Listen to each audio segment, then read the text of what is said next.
În filmul acesta suntem la Costinești. Erau niște ani foarte interesanți.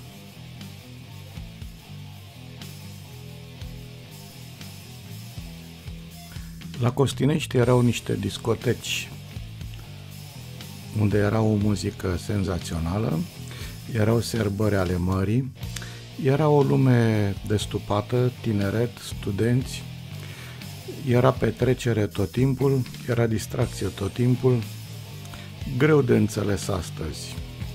Dar ar trebui totuși să vedem ce se întâmpla în țară în general. Leul nu mai avea valoare. Ce-i de făcut? Îi dăm 4 găuri. Și asta a rezolvat ceva? Nu, dar am putea să-l vindem ca nasture.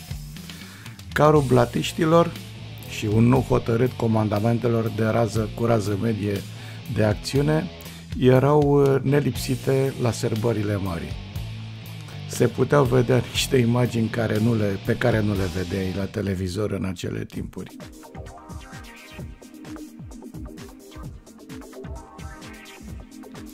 Neptun, seara, mergea de colo-colo cu trepiedul meu desfăcut, pentru că avea 3 brațe și dădea binețe.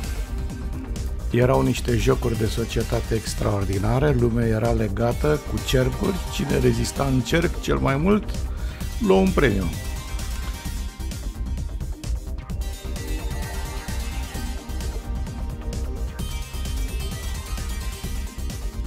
În principiu, distracția era 24 de ore din 24. Am putea zice aici, nu-i nimica la cantină. Cei 2 de jos făceau parte dintr-un alt joc. Aceste imagini care arată o realitate de neînchipuit pentru acele timpuri trebuie totuși aduse la un numitor comun cu ceea ce se întâmpla în memoria neamului samizdat. Știți ce este un șarpe? O râmă hrănită în mod științific. Știți ce este un șarpe boa? Un șarpe aprovizionat de gospodăria de partid. Știți ce este o zebră? Un cal care a întrebat de ce șerpii boa se aprovizionează la gospodăria de partid. Cam asta era starea.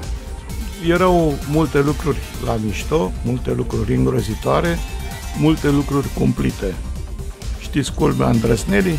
Să inviți pe cineva la masă. Culmea tupeului să-și accepte. Una din marile enigme ale lumii. Dar ce poate să rimeze asta cu ceea ce vedem astăzi? Care sunt colegii de facultatea lui Leana? Cam la asta mă gândeam, că universul pe care îl vedem în aceste imagini nu ar fi complet fără bancurile din acele timpuri, care pot aduce aminte de realitatea care se întâmplă în țară. Spre exemplu, dilema lui Bulă. Se mor acum de frig, se mor la vară de foame.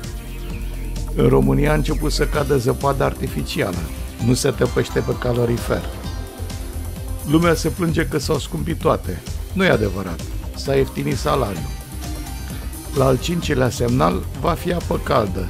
Pic, pic, pic, pic. A fost apă caldă. Mă rog, ăsta e valabil și astăzi. Cum se numește organizația pensionarilor? Șoimii piețelor. De câte feluri sunt românii? De 2 feluri. Mulțumiți, pe care îi caută miliția economică, și nemulțumiți, pe care îi caută securitatea. Primul candidat este un tip cu pile. În 1907 a avut loc o mare răscoare populară. În ce an a avut răscoala populară din 1907? Cel de-al doilea candidat are numai relații. În 1907 au fost omorâți 10.000 de țărani. Câți țărani au fost omorâți în 1907?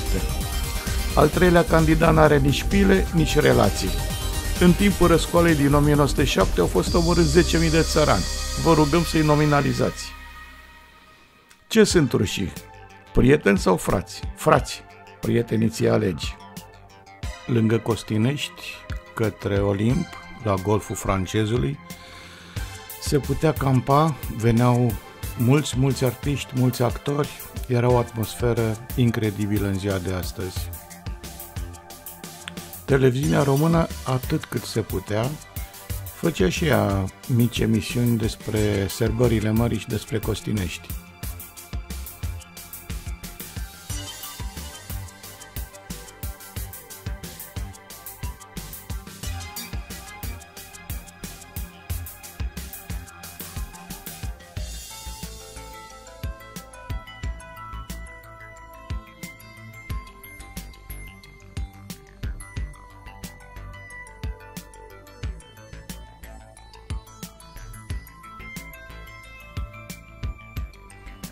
Mai erau festivaluri ale filmului, festivaluri de teatru, Miss Costinești, niște manifestări senzaționale pentru acele momente. Dar, din nou, nu putem înțelege aceste lucruri dacă nu ne aducem aminte de ce se întâmpla de fapt.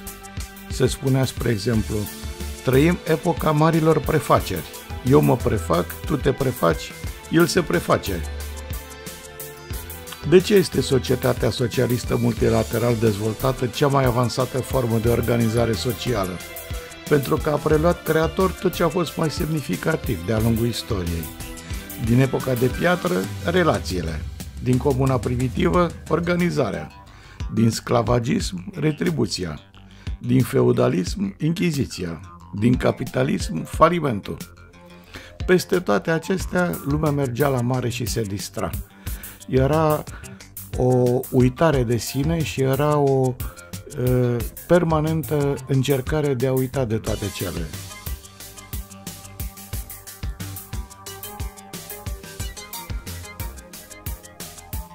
Aici vedem așteptarea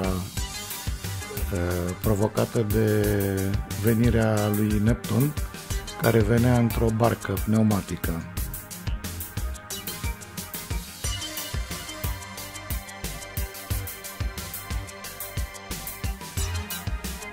Un univers care astăzi mi se pare aproape de neînțeles. De aceea îmi face mare plăcere să vii la Rășivau.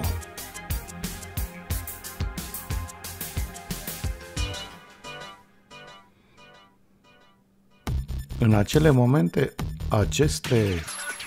a organiza așa ceva însemna un lucru aproape de neînțeles, sau total de neînțeles pentru mine. Dar ce frumos era!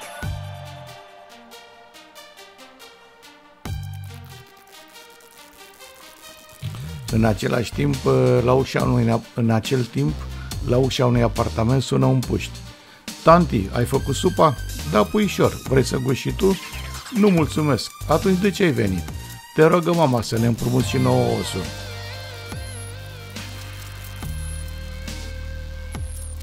Distracția la mare. Distracția din acei ani. Un joc de societate trebuia de mers cu niște coșuri, de nuiele, de sărit. Lumea extaziată când apărea Neptun, semnul cu 3 degete era semnul tridentului lui Neptun. Delir, era un delir absolut. Neptun făcea turul discotecilor, formații de muzică ușoară și rock din toată țara cântau la restaurantele din Costinești. Era o atmosferă și poetică și frumoasă, o atmosferă tinerească. Bun, nu prea erau dușuri pe plajă și lumea mai făcea duș la aspersoarele de prin stațiune. La festivalele organizate acolo, festivalul filmului, festivalul teatrului, publicul putea să întrebe pe autorii îndrăgiți, putea să facă plajă cu autorii îndrăgiți. Era o atmosferă de neuitat.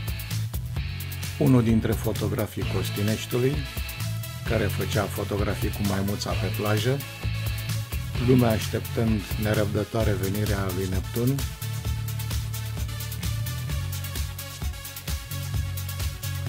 delirul care era pe plajă. Costume, culoare, obeliscul de la Costinești, tinerețe.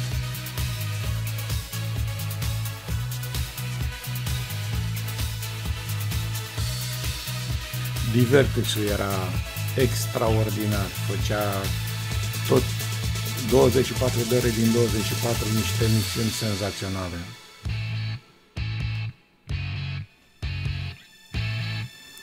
În jurul obeliscului se întâmpla totul.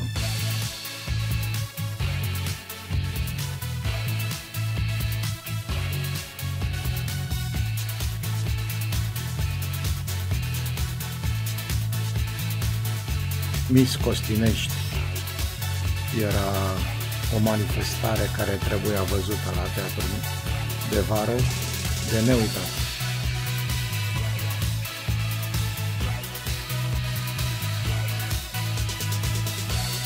Un crab. Avem ce mânca la masă? Nu. Mâncarea era ok. Nici prea multă, dar bunicică. Vă mulțumesc că ați rezistat până aici. Vă aștept să vă abonați. La revedere!